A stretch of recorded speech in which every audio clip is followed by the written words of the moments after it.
I am the Tofu Golem. Please enjoy the video. In this video, I will show you how to hide folders in Windows. First, open File Explorer and find the specific folder you want to hide. Right-click on that folder to open its context menu. From there, select Properties.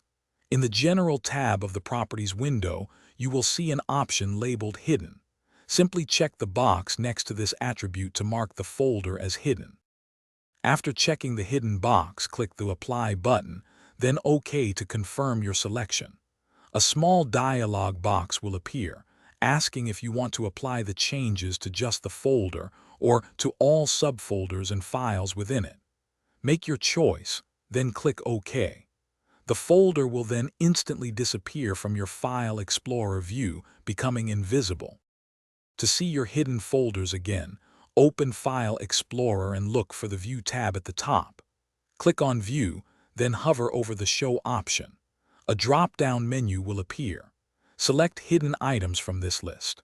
All previously hidden folders will now become visible in your File Explorer window, often appearing with a slightly faded or transparent icon. If you wish to unhide a folder permanently, simply locate it while hidden items are visible. Right-click on the folder and select Properties once more. In the General tab, uncheck the Hidden Attribute box. Click Apply and then OK to save this change. The folder will now be fully visible and no longer appear transparent. Thanks for watching. Consider subscribing if we helped you today.